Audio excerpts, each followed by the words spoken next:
आज हम जानेंगे कि कैसे सिंपल सी जो एसिडिटी हमें दिखाई देती है वो बहुत ही बड़ी एक महाव्याधि है। अब अक्सर करके लोग क्या करते हैं कि जब एसिडिटी होती है तो कोई भी एंटासिड वगैरह ले लेते हैं और उससे वो एसिड को दबाते रहते हैं, लेकिन उसकी वजह से बहुत सारी समस्याएं होती हैं। तो आजकल जो सिर में दर्द अक्सर करके जो महिलाओं को होते हैं तो 60 से 70% का अगर हम रेशियो देखें तो उसमें जो मूल कारण है वो हमारा एसिडिटी रहता है। तो अगर एसिडिटी को हम अगर ठीक कर सकें, उसको जड़ से ठीक कर सकें, तो 60 से 70 फीमेल्स के जो सिर में दर्द है वो ऑटोमेटिकली ठीक हो जाएगा। तो जैसे कि हाई बीपी होता है, हाई बीपी का भी एक कारण एसिडिटी रहता है। आजकल बच्चों के भी सफ़ेद बाल होते जा रहे हैं, वो भी एसिडिटी की वजह से है। और जैसे कि फीवर है, अक्सर करके लोगों को फीवर फील होता रहता है अंदर अंदर। जैसे अगर आप फीमेल्स के केस में देखेंगे तो उनको अंदर अंदर जैसे फीवर जैसा फील होगा, बाहर नहीं आएगा वो थर्मामीटर में, लेकिन अंदर अंदर फील होगा उनको। तो चक्कर आना, थकावट रहना, या फिर एलर्जी रहना, या फिर बॉडी में खुजली की समस्या हो जाना, या फिर अर्टिकेरिया है। तो ये सारी समस्याएं एसिडिटी की वजह से होती हैं। बहुत सारी फीमेल्स में मेंसेस काफ़ी दिनों तक रहते हैं, तो वो भी एक एसिडिटी का एक रीज़न हो सकता है।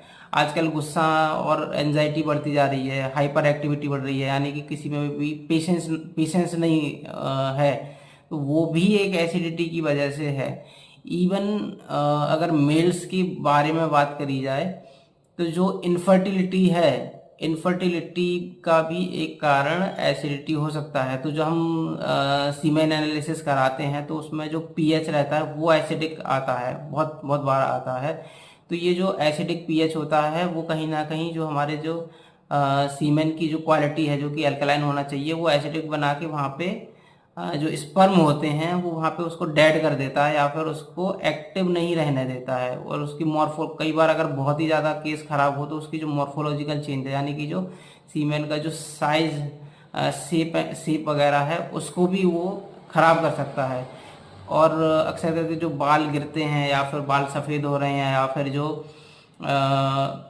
भ्रम की कंडीशन रहती है, तो ये सारी चीज़ें एसिडिटी की वजह से रहती हैं। तो एसिडिटी को बहुत छोटी डिसीज ना समझ के ये बहुत ही बड़ी एक व्याधि है।